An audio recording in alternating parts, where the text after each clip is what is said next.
এখনো কাউকে কাউকে যদি কিন্তু দিয়ে শেখ হাসিনা রেজিমের পক্ষে কথা বলতে দেখি, মানে আমি খুব অবাক হই। মানে একটা কথা প্রায় বলি যে জুলাই অগাস্টে শেখ হাসিনা দানব হয়ে উঠেছেন, এটা একেবারেই ভুল। যারা জুলাই অগাস্টে যা হয়েছে সেটাকে কেন্দ্র করে তাদের ক্রেডিট ক্লেম করতে চান, তারাই মূলত এই কাজটা করেন। শেখ হাসিনা দানব হয়েছে বহু আগে থেকে, ক্রমাগত হতে হতে সেটার ইন্টেন্সিটি বেড়েছে। সময়টা 2011 সাল, তত্ত্বাবধায়ক সরকার বাতিল করে সংবিধানে পঞ্চদশ সংশোধনী করার পর থেকে it was very clear Sheikh Hasina গায়ের জোরে ক্ষমতা ধরে রাখবেন। তখন থেকেই সে স্টার্টেড এভরিথিং। সম্প্রতি একটা রিপোর্ট আমাদের কারো কারো চোখের সামনে এসছে, এটা ইনফ্যাক্ট টিআরটি টার্কিশ একটা সংবাদ মাধ্যমে আসলো, সেখান থেকে আমাদের দেশের পত্রিকাগুলো এটাকে ট্রান্সলেট করে পাবলিশ করেছে। মানে মায়ের সন্তানদেরকে দূরে রাখা এবং তাদেরকে মায়ের স্তন পান করানো থেকে দূরে রেখে ঠ্যাক দিয়ে তাদের উপরে চাপ তৈরি করা এবং তথ্য বের করা, স্বীকারোক্তি আদায় করা, এসবের চেষ্টা হতো। এবং এগুলো জুলাই আগস্টের ঘটনা, এগুলো অনেক আগের ঘটনা, অনেক আগে থেকে আসলে এগুলো হয়। সো আমাদের এগুলো আসলে আমাদের ইতিহাসের পার্ট হিসেবে রাখতে হবে। আমি কিছু অংশ পড়ছি। তদন্ত কমিশন বলছে নারীদের তাদের সন্তান সহ নিখোঁজ হয়ে যাওয়ার বেশ কয়েকটি ঘটনার বিশদ বিবরণ তাদের কাছে রয়েছে। এটা হচ্ছে আমাদের গুম বিষয়ক যে তদন্ত কমিশন, সেটা রিপোর্টে। তার মধ্যে সর্বশেষ এই ধরনের ঘটনা ঘটে 2023 সালে। এছাড়া কমিশন এই বিষয়ে এক গর্ভবতী নারীর ঘটনাও উল্লেখ করেছে। গর্ভবতী ওই নারীকে তার দুটি ছোট বাচ্চা সহ আটকে রাখা হয়েছিল এবং সেই আটক কেন্দ্রে তাকে মারধরও করা হয়েছিল। একজন প্রেগন্যান্ট ওয়েমেনকে তার সন্তান সহ রাখা হয়েছে এবং প্রেগন্যান্ট ওয়েমেনকে পেটানো হয়েছিল। কমিশনের প্রতিবেদনে বলা হয় এগুলো কোনো বিচ্ছিন্ন ঘটনা নয়।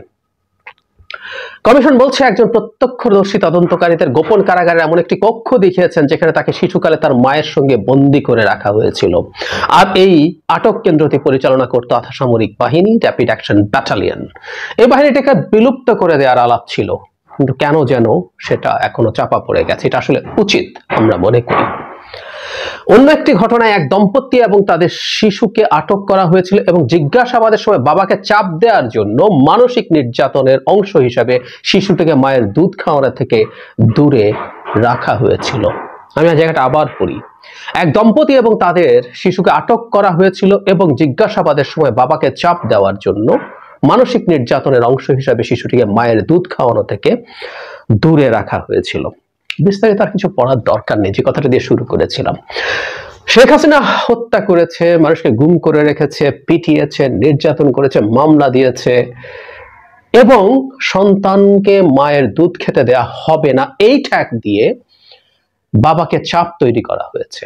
তার মানে সন্তান সহ নিয়ে আসা হয়েছে, দেখতে দেয়া হয়েছে।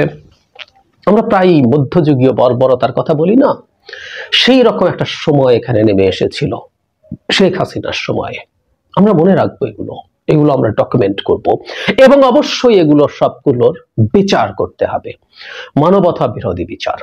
এটা আমাদের নিশ্চিত যদি আমরা করতে না পারি, বাংলাদেশে আর কোনোদিন কোনো ইনসাফের আলাপ, ন্যায় বিচারের আলাপ হতে পারে না, ফুল স্টপ। এই বিভৎস অপরাধগুলো যদি বিচার না হয়। আরেকটা কথা যেটা বলছিলাম, যে প্রায়ই বলছি, এটা ক্রমাগত বলে যেতে হবে, শেখ হাসিনা দানব জুলাই আগস্টে বৃষ্টির মতো গুলি করে মানুষ হত্যার মাধ্যমেই হন নাই। আমাদের ইতিহাসে এই জিনিসটাকে খুব জোর দিয়ে ডকুমেন্ট করতে হবে। তারপরে এন্টায়ার জার্নিতে এই যে গুমের যে কমিশন, তারা যে পরিমাণ গুমের তথ্য, তারা 1600-র কথা বলেছেন, এই সংখ্যাটা 3000-এর বেশি হবে বলে তারা বলছেন। তারা প্রাথমিকভাবে এটুকু জানিয়েছেন তাদের বিস্তারিত তথ্যে। এই মানুষগুলো জীবনে যে অবর্ণনীয় কষ্ট ডেকে এনেছেন, তারা কেউ আর ফিরেই আসেননি, কেউ ফিরে এসেছেন কয়েকদিন, কয়েক মাস বা বছর, 2 বছর, 3 বছর, 7-8 বছর পরও কেউ কেউ ফিরে এসেছেন। কেউ ইভেন কয়েক ঘন্টাও গুম ছিলেন। মানে আমাদের এই ব্যাপারটা একটু মাথায় রাখতে হবে যে কারো সন্তান কয়েক ঘন্টা গুম থাকা, কয়েকদিন গুম থাকা, এর চেয়ে বিভৎস কিছু হয় না। গুম হত্যার চাইতে খারাপ অপরাধ, হত্যার চাইতে খারাপ অপরাধ। আমি আগেও হয়তো কোনো ভিডিওতে বলেছি, কথাটা আমার খুব বলা হয়।